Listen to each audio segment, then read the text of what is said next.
The air in Aurelia was not merely air, it was a carefully curated atmosphere, thick with the scent of white truffle, vintage leather, and the silent, heavy perfume of old money.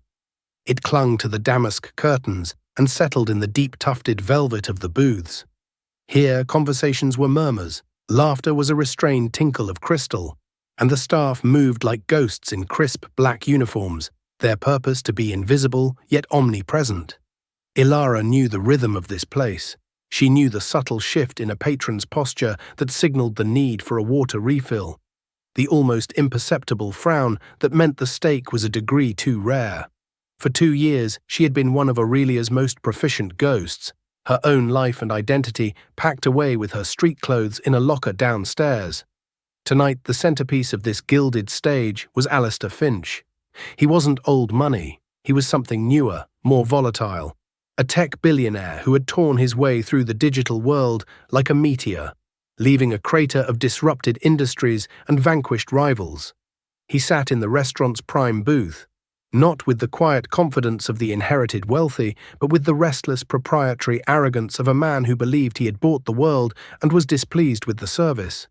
His suit was a razor-sharp Tom Ford, his watch a Patek Philippe that cost more than Ilara's college degree would have. He didn't speak to the staff, he issued decrees. He didn't request, he summoned. Ilara was assigned to his section. She approached the table with the serene neutrality she had perfected. "Good evening, Mr. Finch. May I start you with something from our cellar?" Alistair didn't look at her. He was scrolling through something on his phone, his thumb moving with aggressive speed. "The 82 Margot. And don't let the sommelier bore me with its life story. Just bring it." "Of course, sir." She returned minutes later, the bottle cradled in a white linen cloth. The ritual was second nature to her, presenting the label, the clean slice of the foil, the gentle twist of the corkscrew. The cork slid out with a sigh, not a pop. A perfect extraction. She poured a small amount into his glass for him to taste. He ignored it for a full minute, making her stand there, the bottle held at a precise angle, her arm beginning to ache. Finally, he waved a dismissive hand. "It's fine. Pour." Ilara moved with practiced grace, the stream of dark ruby liquid arching silently into the crystal glass. His guests, 2 sycophantic venture capitalists, watched with hungry eyes, not at the wine, but at Alistair, hoping a crumb of his Midas touch might fall their way. As she moved to the next glass, Alistair suddenly shifted in his seat, his elbow jutting out. It was a small, almost imperceptible movement, but it was timed with surgical precision. His arm connected with hers. The bottle of Chateau Margaux, a vintage that cost $4,000, tilted violently. A torrent of crimson history cascaded downwards, not onto the pristine white tablecloth, but directly onto Ilara's starched white shirt and black apron. The cold shock of it made her gasp, the dark stain spreading like a wound across her chest. The table fell silent. Across the dining room, heads turned, forks paused halfway to mouths. The carefully curated atmosphere of Aurelia had been shattered. Alistair Finch looked down at the puddle of wine on the floor, then up at the dark, blossoming stain on Ilara's uniform. A slow, cruel smile spread across his lips. "Clumsy," he said, the word loud enough for the surrounding tables to hear. "You service people are all the same. Can't even handle a simple bottle of wine. Do you have any idea what you just wasted?" The silence in the aftermath was a living thing, heavy and judgmental. Every eye in Aurelia was fixed on their table, a tableau of wealth, power, and humiliation.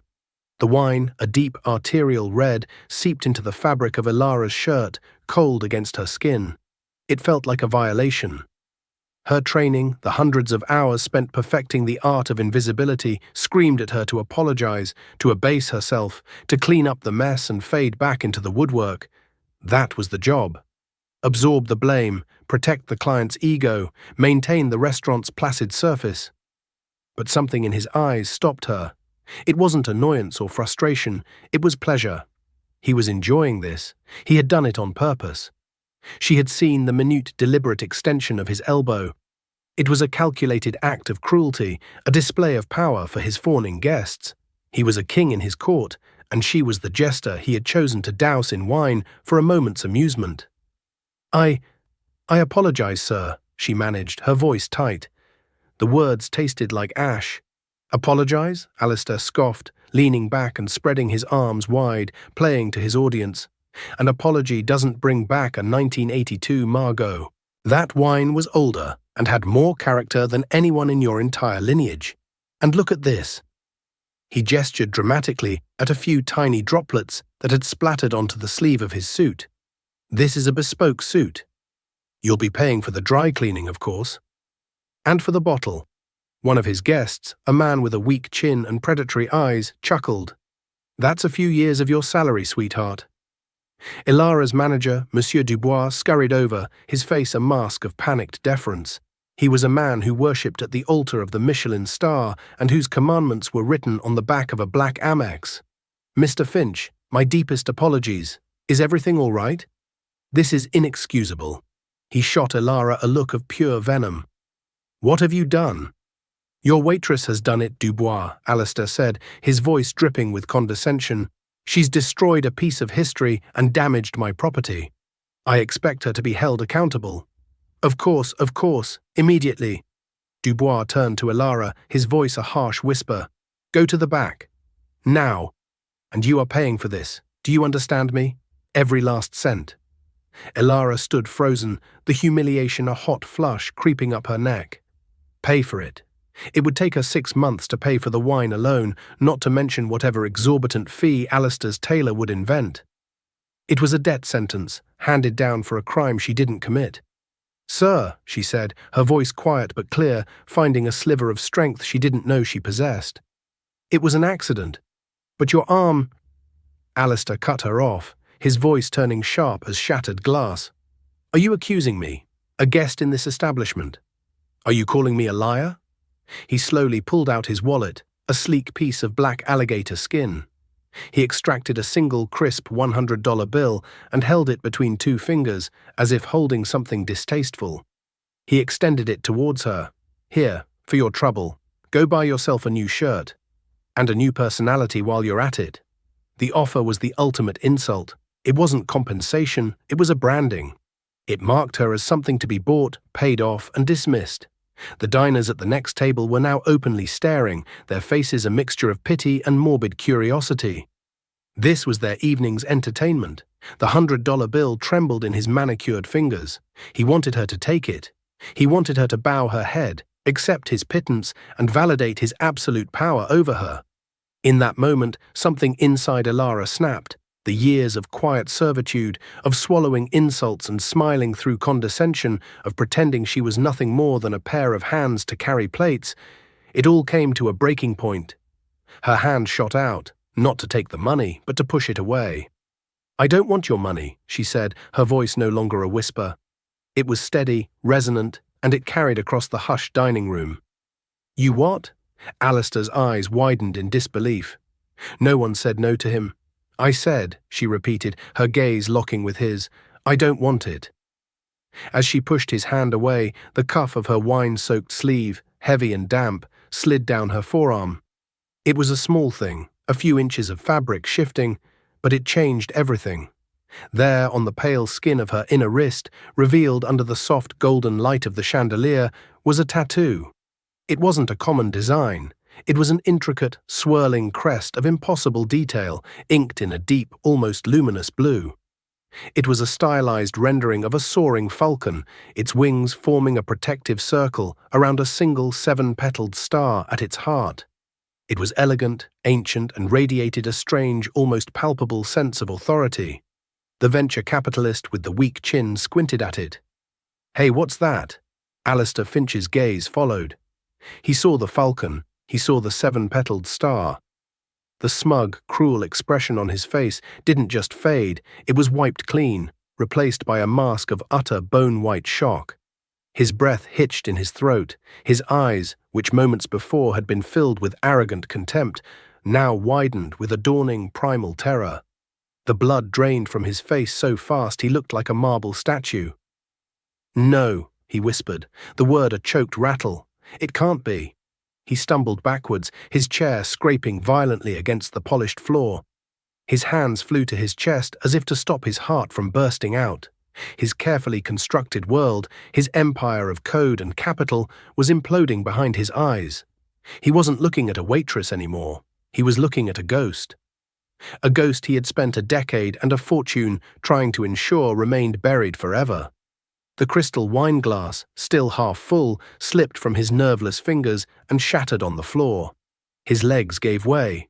Alistair Finch, the titan of tech, the master of his universe, collapsed in a heap amidst the shards of glass and the ruins of his composure. His last conscious sight, the impossible royal sigil on the wrist of the girl he had just tried to break. Chaos erupted. A woman at a nearby table shrieked. Monsieur Dubois, his face a grotesque canvas of confusion and horror, yelled for someone to call an ambulance. Staff rushed forward, creating a protective screen around the fallen billionaire, their movements clumsy and panicked, a stark contrast to their usual fluid grace. But Ilara saw none of it. Her world had narrowed to a single terrifying point: the look on Alistair Finch's face just before he collapsed. It wasn't the look of a man having a heart attack. It was the look of a man who had seen a guillotine blade swinging down towards his own neck. And somehow the sight of her tattoo had released it. Her mind raced, trying to connect impossible dots. The tattoo was a secret keepsake, a memory of a past she barely understood. Her grandmother had told her it was their family crest, a symbol of a long-lost heritage from the old country. She'd said it was a mark of strength and resilience, a reminder of who she was, even when the world tried to tell her she was no one. Ilara had always cherished it as a private link to her roots, a beautiful, meaningless piece of art on her skin. Now it seemed it was anything but meaningless. "Mademoiselle, out of the way!" A paramedic was pushing past her, his face grim. She stumbled back, bumping into someone solid. A hand gently but firmly gripped her elbow, steadying her. "It is time to leave, Ilara," a low, calm voice said beside her ear. She turned. It was Julian, a man who had been a quiet fixture in the background of her life for as long as she could remember. He was a friend of the family, a man of indeterminate age with kind, watchful eyes and a wardrobe of impeccably tailored grey suits. He had always been there, paying a utility bill when she was short, arranging for a scholarship she thought was anonymous, appearing with a warm coat on the first truly cold day of winter. She had always accepted his presence as a comforting eccentricity of her family's. "Julian, what are you doing here?" she asked, her voice trembling. "Did you see what happened? That man, he just collapsed." "I saw everything," Julian said, his eyes not on her, but scanning the room, assessing threats she couldn't perceive. And his collapse was not a medical event. It was a reckoning. "We must go. Now." He didn't pull or drag her. He simply guided her, his presence a bubble of calm in the swirling panic of the restaurant. He led her away from the frantic scene around Alistair Finch, past the gawking diners and the panicked staff, towards a side exit she had only ever used to take out the trash. Monsieur Dubois spotted them, his face contorted with rage. "You? Where do you think you're going? You are not leaving. The police will want to speak with you." Julian paused and turned his head slightly. He didn't raise his voice. He didn't make a threat. He simply met the manager's gaze, and in his eyes was an authority so absolute, so ancient and chilling, that Dubois froze mid-sentence, his mouth hanging open. Julian said nothing, and that silence was more powerful than any shout. He then turned back to Ilara and continued towards the door, as if the manager had ceased to exist. They emerged into the cool night air of a cobblestone alley. A sleek black sedan without license plates was waiting, its engine purring silently. A driver in a dark suit opened the rear door. It was all so surreal, like stepping out of one life and into a spy film. "Get in, Ilara," Julian said gently. "I don't understand," she said, her head spinning. "The tattoo. He saw my tattoo. What does it mean?" Julian's usually placid face was etched with a deep solemnity. He looked at the crest on her wrist, the wine stain on her shirt, now looking like a battle scar. "It means your life as a waitress is over," he said, his voice heavy with the weight of unspoken history. "It is the sigil of the House of Valerius, the royal crest of Eldoria, and you, my dear, are not Ilara the waitress. You are Princess Ilara Valerius, the last surviving heir to the Eldorian throne." The words hung in the air, nonsensical and overwhelming. Princess? Eldoria. It sounded like a fairy tale. That's impossible. Eldoria. It doesn't exist anymore. It was dissolved, absorbed. A country can be erased from a map, but a bloodline cannot, Julian said, his gaze intense. Your family was betrayed. Their assets, their patents, their legacy, all stolen. The architect of that theft, the man who built his entire empire on the ruins of your family's genius, was Alistair Finch's father. Finch has spent his life and his fortune hunting for the one thing that could expose him and reclaim everything, the living key to the Valerius vaults, a direct descendant with the biometric sigil. He gently touched her wrist, his fingers tracing the outline of the falcon. He wasn't just spilling wine on a waitress tonight, Your Highness. He was taunting his greatest fear. He just never imagined in his wildest nightmares that it would be you. The black car door stood open, a gateway to a life she never knew she had. Behind her, the sounds of sirens grew louder, converging on Aurelia, on the man whose world had just ended. In front of her was a man calling her a princess, and a future that was terrifying and unknown. She looked down at her stained uniform, the symbol of her old life, and then at the tattoo, the symbol of the new one. Taking a deep breath, she slid into the plush leather seat of the car. The door closed with a solid, definitive thud, sealing her off from the world she had known and driving her forward into the one that had been waiting for her all along. The interior of the sedan was a silent, leather-scented cocoon, insulating her from the city and the life that was evaporating in her rearview mirror. The streetlights of New York blurred into golden streaks as the car moved with silent, electric efficiency. Ilara stared at her own reflection in the tinted window, but the face looking back felt like a stranger's. Princess Ilara Valerius. It sounded like a character from a book, not the girl who just hours ago was worried about making rent. I have so many questions, she said, her voice barely a whisper. Julian sat opposite her, his hands resting on a slim leather briefcase. I will answer every one of them. For 23 years, my sole purpose has been to protect you and prepare for this day. Protect me? By letting me live in a tiny apartment and work for tips? The question came out sharper than she intended, a flash of the anger and confusion roiling beneath her shock. A flicker of something, perhaps regret, crossed Julian's face. The greatest protection was anonymity, Your Highness. Alistair Finch and others like him have been searching for the heir of Eldoria since the Grand Betrayal. They were looking for a pampered European socialite hidden in a Swiss boarding school or a Monaco penthouse. They were monitoring trust funds and sifting through aristocratic circles. They were never ever looking for a waitress at Aurelia who took the subway to work. Your ordinary life was your shield. It was my duty, and your parents' final wish, to allow you to grow up without the weight of the crown or the target that it paints on your back. My parents. Ilara's voice caught. They had died in a boating accident when she was 5. That was the story she had always been told, a simple, tragic, random event. There was no accident, Julian said, his voice soft but firm. They were murdered. They discovered the depth of the Finch's theft and were preparing to expose them. Alistair's father, Marcus Finch, arranged for their silence. I was your father's most trusted aide. I was able to get you out of the country before they could find you. The world tilted on its axis. The quiet, gentle parents she remembered from faded photographs weren't just victims of fate. They were warriors in a battle she never knew was being fought. The grief she had carried her whole life was suddenly reshaped, sharpened into a new, raw-edged anger. And Finch? Alistair? He knew all this.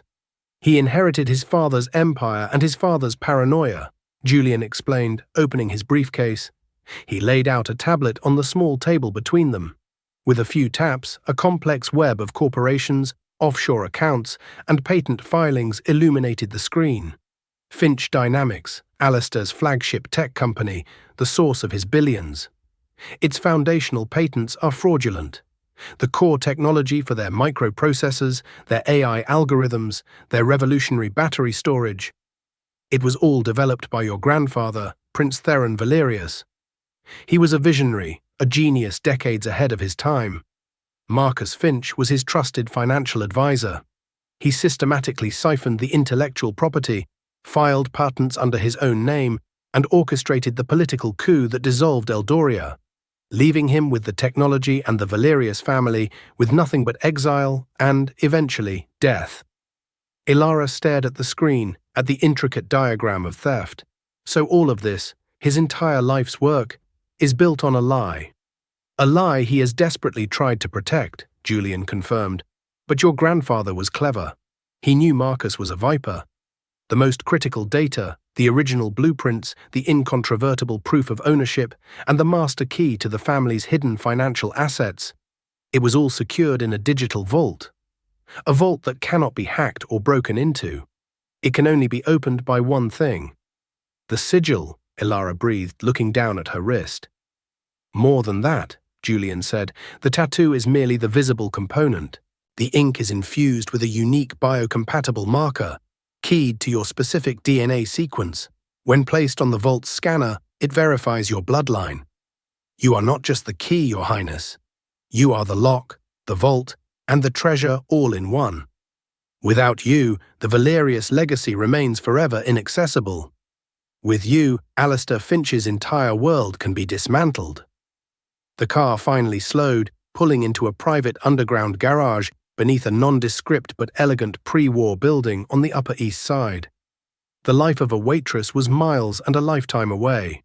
Why now? Ilara asked, her mind struggling to process the sheer scale of it all.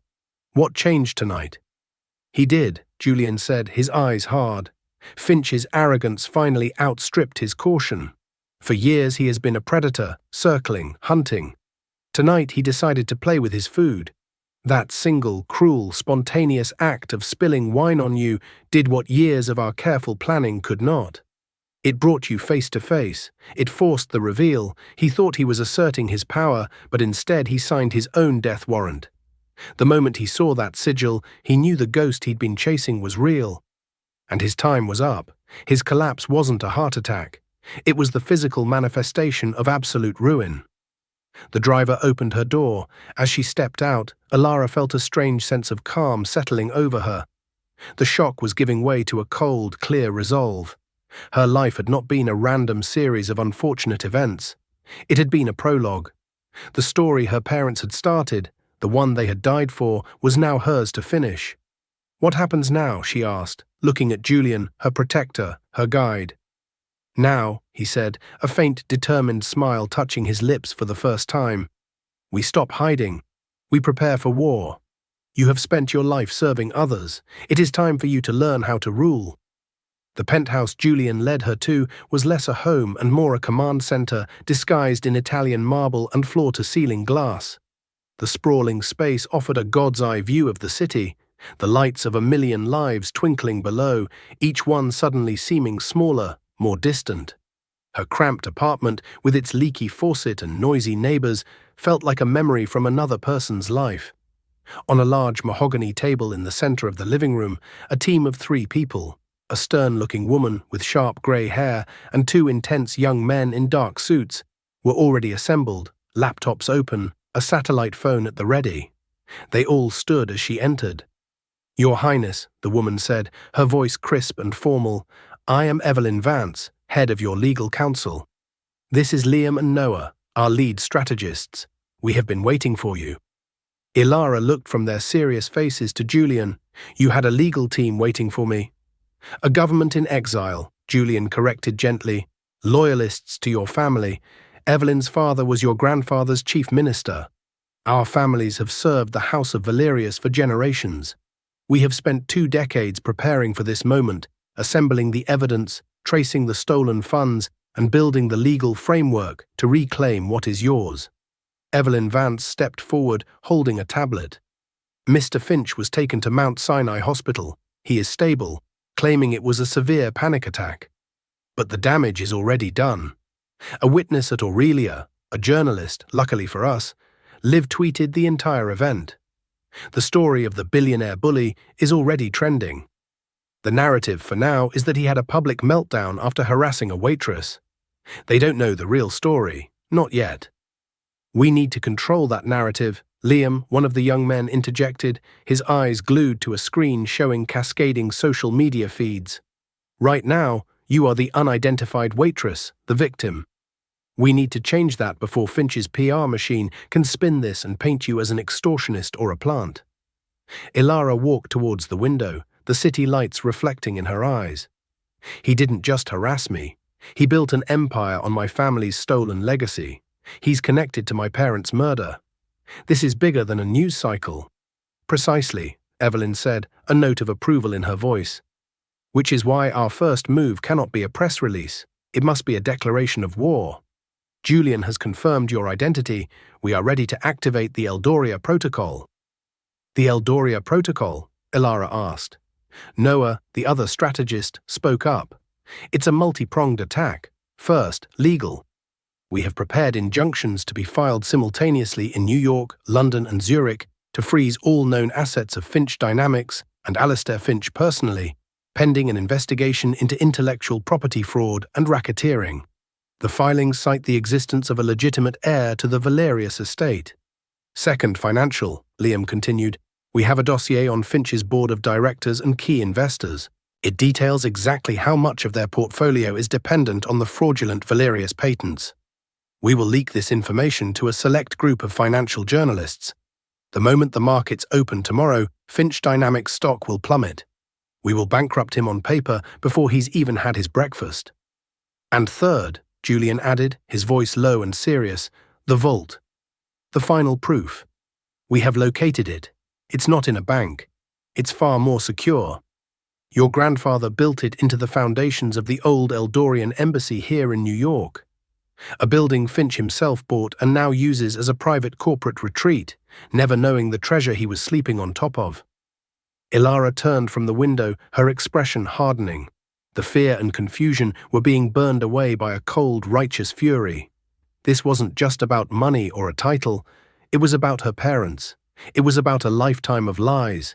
It was about the arrogant, cruel man who thought he could spill wine on her and buy her silence for $100. He tried to humiliate me, she said, her voice quiet but ringing with a newfound power. He wanted to make me feel small, worthless. He's going to find out that the waitress he stepped on is the one person in the world who can crush his entire universe. She looked at the team assembled before her. What do you need from me? Evelyn Vance smiled, a thin, predatory expression. For now, just your signature and your fingerprints. We need to formally establish you as the executor of the Valerius estate. The rest we handle. She slid a document and an ink pad across the table. Tomorrow we will need you at the embassy to open the vault. Ilara walked to the table. She looked at the official documents, filled with legal jargon that swam before her eyes. But one phrase stood out. Ilara Valerius, claimant. She picked up the pen. The movement was steady, sure. She signed her name, not the hurried scrawl of a waitress on a credit card slip, but the deliberate, clear signature of a woman claiming her birthright. Then she pressed her thumb onto the ink pad and then onto the paper, a modern seal for an ancient house. Activate the protocol, she commanded. The title of princess still felt foreign, but the feeling of authority did not. It felt like coming home. Leave him nothing. By the time the sun comes up, I want Alistair Finch to know what it feels like to be powerless. The team moved with electrifying speed, fingers flying across keyboards, quiet, urgent conversations erupting. The war had begun. From a penthouse high above the city, a forgotten princess was about to bring a king to his knees.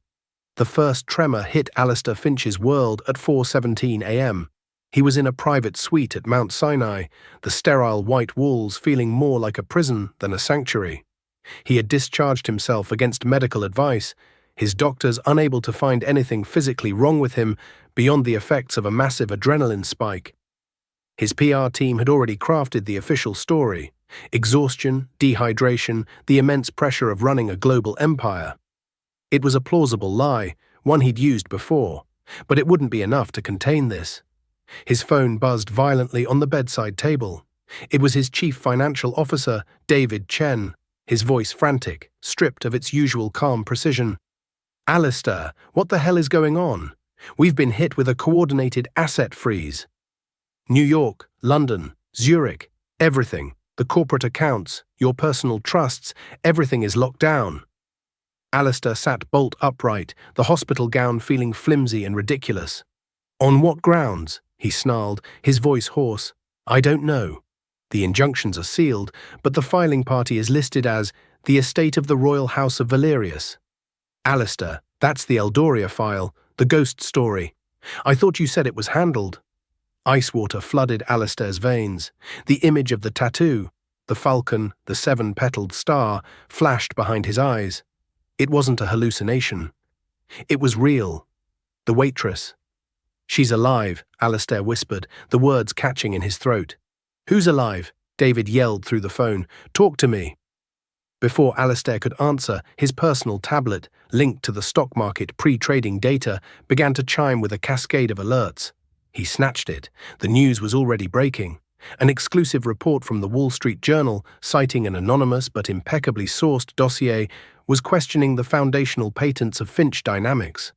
The article was a masterpiece of corporate assassination, laying out a timeline of Prince Theron Valerius's inventions and Marcus Finch's subsequent, almost identical patent filings. It didn't outright accuse him of theft, but it didn't have to. It simply asked the question, and the question was enough. In the pre-market, Finch Dynamics, FDX, was already in freefall. A bloodbath. Billions in market capitalization vanishing into the digital ether. He threw the tablet against the wall, where it shattered with a pathetic crack. He was trapped. His money was frozen. His company was being eviscerated. His reputation was turning to dust. And it was all because of a girl in a wine-stained uniform. The sheer, cosmic irony of it was suffocating. He had spent his life building walls of money and power to protect his father's original sin, and he had single-handedly brought it all crashing down with a single act of petty arrogance. He hadn't just spilled a glass of wine, he had knocked over the first domino in a line that led directly to his own ruin. Meanwhile, across town, Ilara stood before a pair of imposing, ornate bronze doors in the sub-basement of the old Eldorian embassy. The air was cool and still, smelling of old stone and ozone. Julian stood beside her, while Evelyn Vance and her team observed from a respectful distance. This part of the building wasn't on any of the official blueprints Finch owned. It was a secret, shielded by lead and steel. The vault of Theron Valerius, Julian said softly. Your grandfather called it the archive. In the center of the doors was a single, smooth obsidian panel, featureless except for a hand-shaped indentation. There were no keyholes, no combination dials, no visible mechanisms.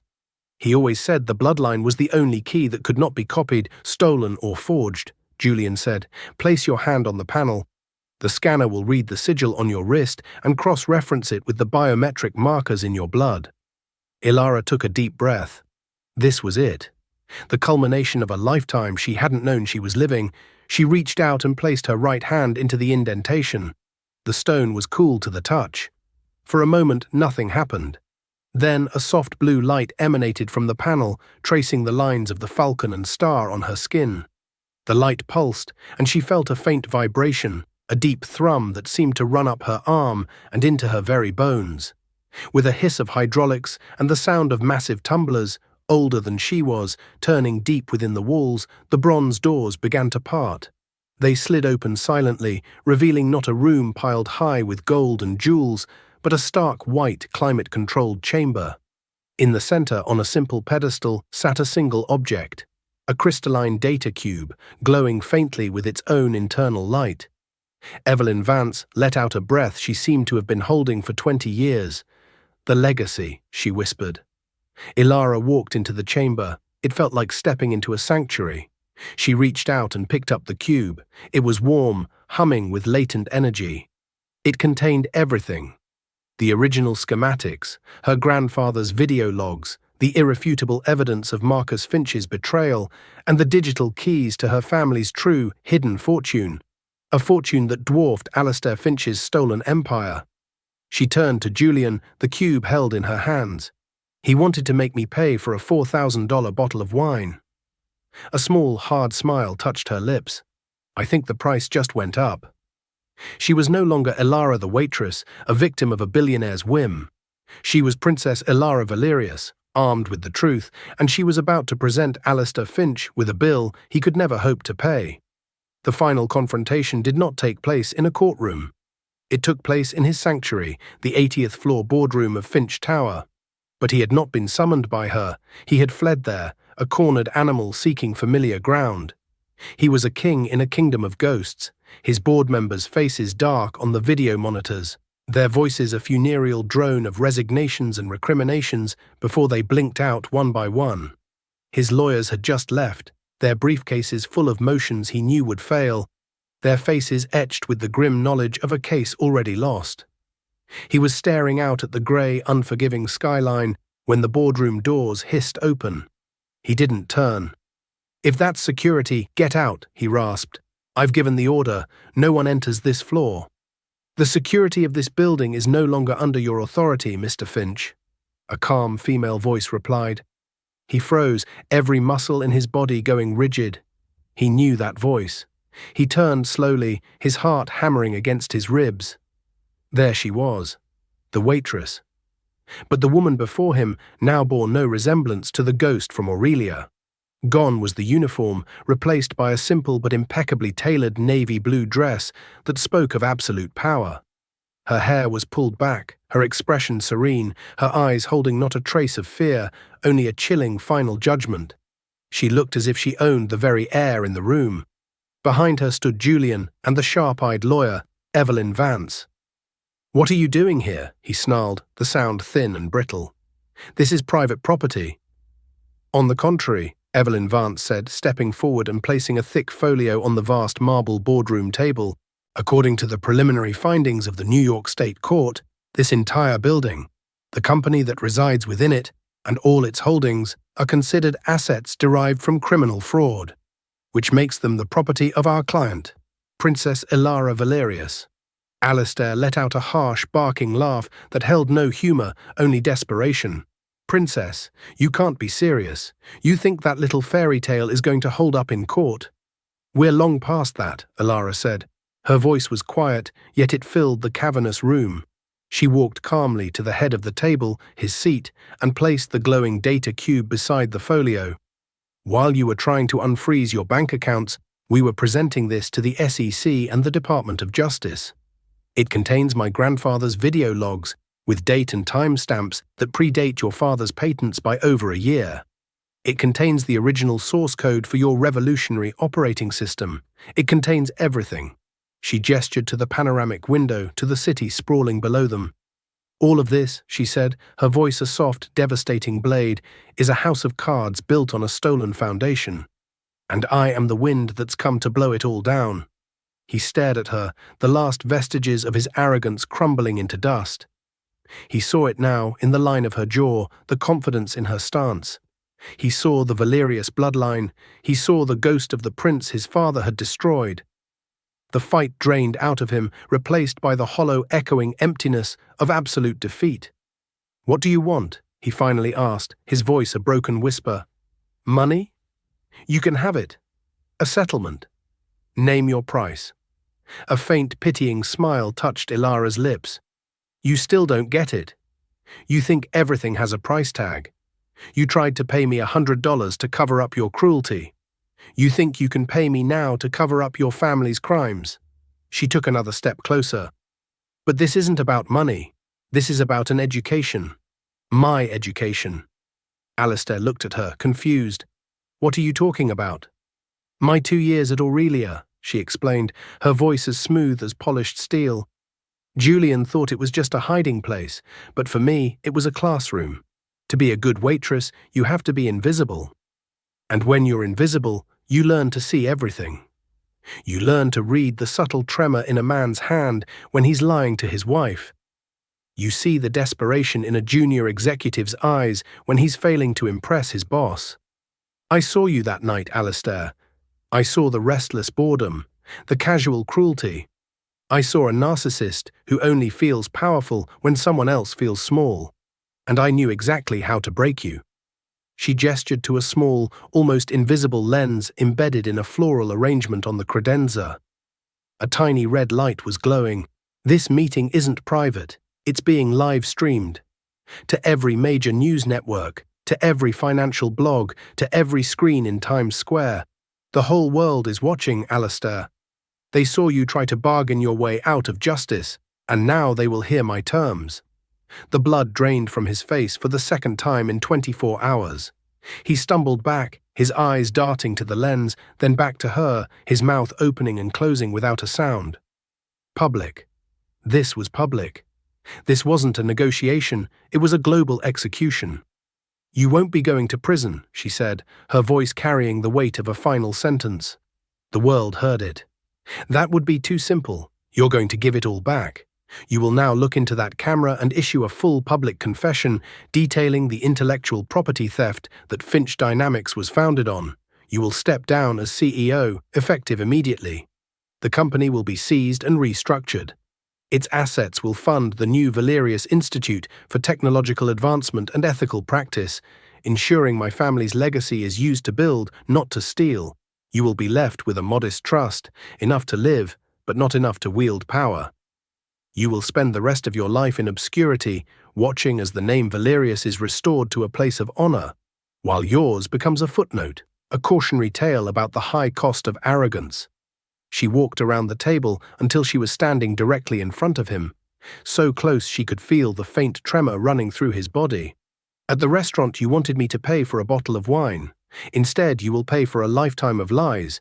You will live, and you will watch me undo everything you are, piece by piece. That is my price. She glanced at the camera, and the world is my witness. Alistair Finch, the man who had the world at his feet, sank into the nearest chair, his bespoke suit seeming to hang off his suddenly shrunken frame. He was a hollow man in a hollow empire, stripped bare before an audience of billions. He had nowhere to run, no one to call, nothing to leverage. He had been so powerful, so untouchable, that he never imagined a world where he could lose. But he had made one fatal miscalculation. He had assumed the waitress he was tormenting was powerless. He never imagined she was the judge, jury, and executioner. Ilara looked at him one last time, not with hatred or triumph, but with the cool detachment of a task completed. Then she turned her back on him and walked towards the door, her team following in her wake. She didn't look back. She was leaving the past behind in that glass tower, a relic of a broken dynasty. As the door closed behind her, she could hear the faint growing sound of news helicopters converging on the tower, drawn to the carcass of a fallen giant. The waitress was gone. The princess had just begun to reign.